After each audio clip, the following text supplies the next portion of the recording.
Hola chicos y chicas de séptimo básico, les habla su profesor Javier Bastías, el profesor de Historia y Ciencias Sociales.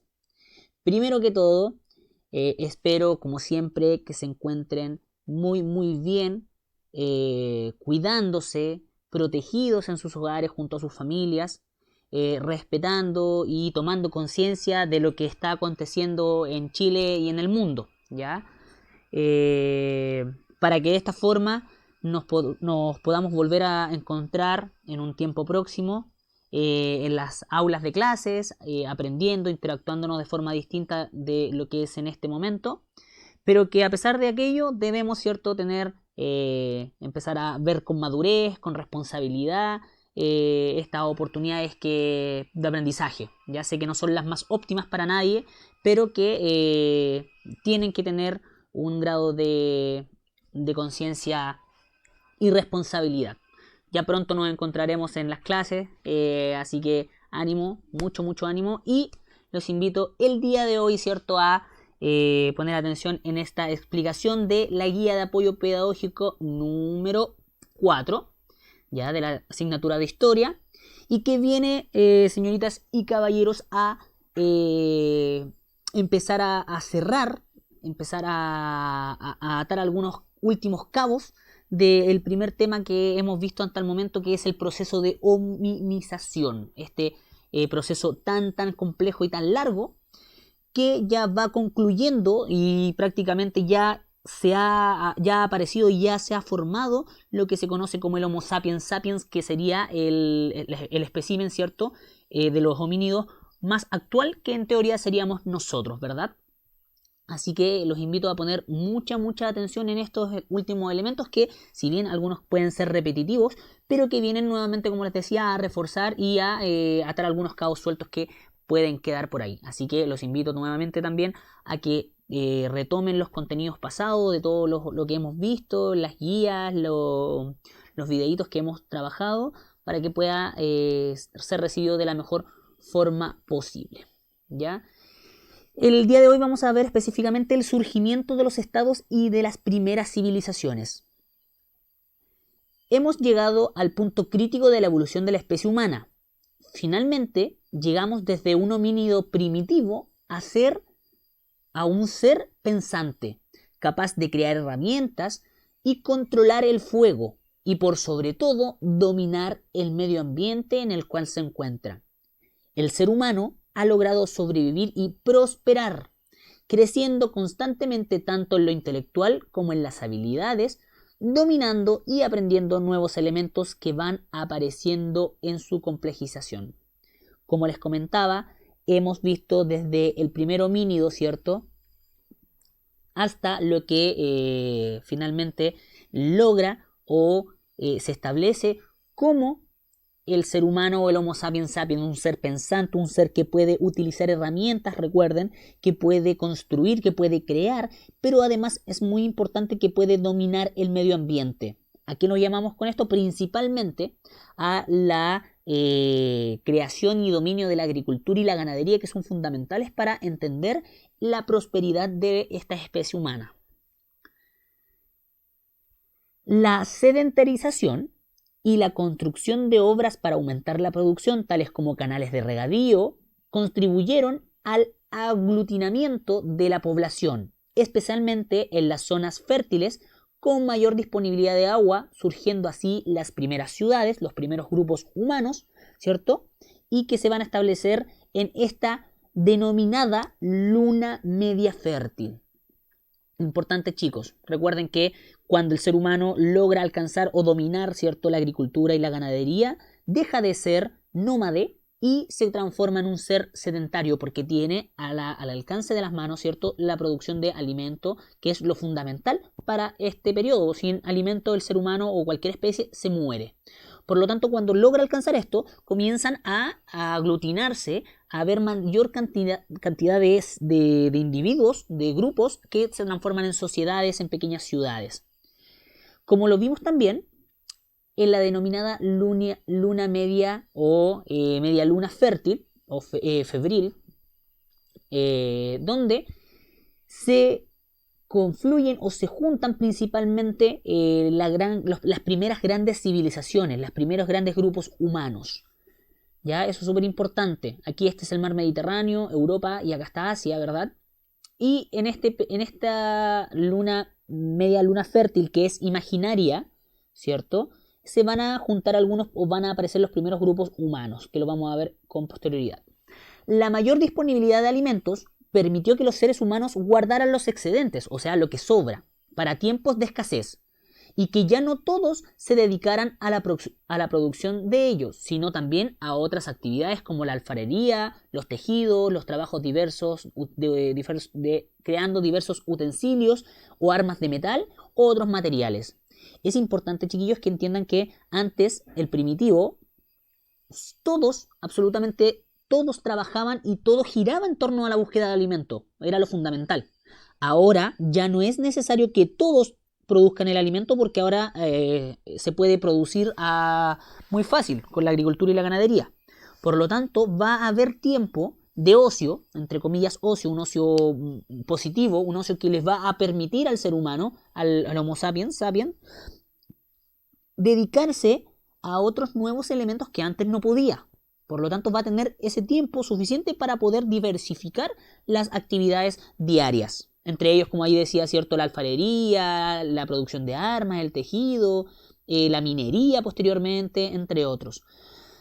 Así, de esta forma, surge, ¿cierto?, la división del trabajo y con ella diversos grupos sociales que contaban con diferentes privilegios, costumbres e incluso valores y formas de relacionarse, dando cursos a la estratificación de la sociedad. Muy importante, chicos, que entendamos que a medida que las sociedades se van complejizando debido a las actividades económicas y productivas que realizaban, van a aparecer nuevos grupos y se va a estratificar la sociedad. En pocas palabras, ¿cierto? Se van a crear grupos, segmentos, estratos sociales, dependiendo obviamente de la actividad económica que van a hacer. Obviamente van a existir jerarquías, los jefes, los sacerdotes, los guerreros.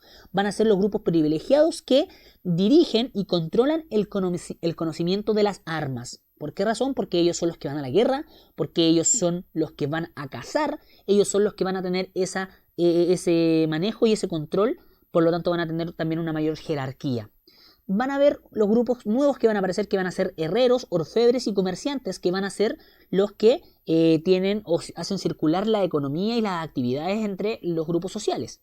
Y además, obviamente, pero no menos importante, recuerden que siempre las bases de las pirámides son los más fuertes, los cimientos más estables, porque si no se destruiría, ¿cierto? O se desmoronaría esta pirámide social. Que van a ser, por ejemplo, los panaderos, los hilanderos, los tejedores, además de los ganaderos y los agricultores, que son finalmente los que producen el alimento y las riquezas para la población en general. Importante esta pirámide de jerarquía social. La existencia de excedentes y la acumulación de bienes impulsaron el surgimiento de técnicas de escritura. Recuerden que acá empiezan ya a dominar la escritura. Aproximadamente en el 3400, 3500, 4000 a.C., un aproximado, recuerden, donde comienza la escritura. Sistemas también de contabilidad y personas dedicadas a la administración, las cuales comenzaron a concentrar el poder y a legitimar su autoridad en la existencia de divinidades. Para salvaguardar su poder, estos líderes se concentraron concentraron el poder político, económico y religioso. Pusieron a su disposición funcionarios que colaboraran a las tareas administrativas, sacerdotes que sostenían el sistema religioso y soldados capaces de proteger a través de las fuerzas de las armas. Prácticamente, chicos, aquí comienza la jerarquía de los reyes o de una persona que controlaba todos los poderes y designaba a algunos ciertos funcionarios. Por lo tanto, en este periodo comienzan a aparecer las primeras estereotipos sociales, administrativos, políticos de las épocas, ¿cierto? De la humanidad. Ya acaban a aparecer por primera vez estas jerarquías y estas autoridades supremas. Muy importante, chicos, el surgimiento de las ciudades. Todo lo anterior, ¿ya?, da paso al surgimiento del Estado, esta complejización de las sociedades, esta acumulación excesiva de alimentos o esta acumulación de alimentos y el rápido crecimiento de las poblaciones, ¿ya?, van a crear el Estado. Las nuevas formas de organización se reflejaron en la estructura de las ciudades, las cuales se organizaron en torno a un centro administrativo, en el cual residían o vivían o se encontraban las autoridades y funcionarios encargados de la administración. En el centro, el núcleo, en la urbe. Alrededor de este centro habitaban los artesanos y comerciantes, y en los alrededores, aún más lejos, ¿cierto?, en la periferia, en las cercanías de las tierras de cultivo, vivían las personas dedicadas a las labores agrarias, o sea, en otras palabras, el campo. ¿Ya? Por lo tanto, aquí ahí también vamos a ver que aparecen las ciudades y los campos como tales. Así, las sociedades complejas que habitaron en ciudades y que contaban con una organización política y una forma propia de entender el mundo y las relaciones entre los seres humanos dieron origen a las primeras civilizaciones. Muy importante, señoritas y caballeros, que entendamos que aquí van a aparecer las primeras grandes ciudades y además las primeras civilizaciones. Se complejizan las sociedades debido a la producción o a la actividad económica que realizaban y necesitan organizarse distinto y va a aparecer la idea de Estado. Ya y con esta idea de Estado ya es la máxima, el máximo avance posible de una complejidad de las sociedades. O sea, la sociedad ya alcanzó su máximo y por lo tanto se va a transformar ya en una civilización. Recordar que esto pasa terminando la edad de hierro, ¿verdad? O sea, la edad de los metales, ¿cierto? Ahí comienza esta transformación económica, política, administrativa. Obviamente también se crea la escritura, se crean los sistemas políticos, los sistemas de comercio, entre otros elementos.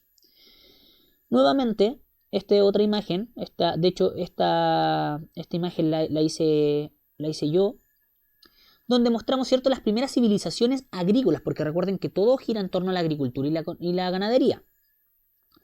Y aquí, ¿cierto?, va a aparecer esta imaginaria, recuerden que es imaginaria, luna o media luna fértil. ¿Por qué fértil? Porque es aquí donde va a haber la mayor cantidad de producción agrícola y ganadera. Y como acá lo podemos ver, van a aparecer culturas que son las más antiguas, ¿cierto?, que son las culturas egipcia, que posterior va a ser la civilización, ¿cierto? Todas estas son civilizaciones, por si acaso. La cultura egipcia, la cultura mesopotámica, la cultura india y la cultura china. Y por lo tanto, como pueden ver aquí, justamente se grafica esta media luna. Importante, señoritas y caballeros, que entiendan o que busquen, esta va a ser tarea y que les va a ayudar a realizar un par de preguntas de aquí abajito, es ¿por qué razón o cerca de qué elementos se encuentran estas civilizaciones? ¿Ya? ¿Dónde se encuentran ubicadas y qué elementos tienen en común todas estas civilizaciones? Ya, yo les voy a dar una pista. Busquen ahí qué significa Mesopotamia, ¿ya? O cultura mesopotámica. Pero ¿qué significa Mesopotamia? Y eso les va a ayudar a encontrar la respuesta, ¿ya? Por si acaso es importante. Pero recuerden que aquí, y les doy una pista, lo más importante son el agua. Porque con el agua crecen las plantas, se alimentan los animales y puede existir la vida. Después de estos contenidos que ya lo hemos visto, que son para reforzar nuevamente, les digo, acá aparece una actividad, ¿cierto?, que es muy parecida a la misma metodología que hemos trabajado hasta el momento. Y aquí, ¿cierto?, también les va a ayudar a realizar la actividad con la pregunta que yo les hacía delante.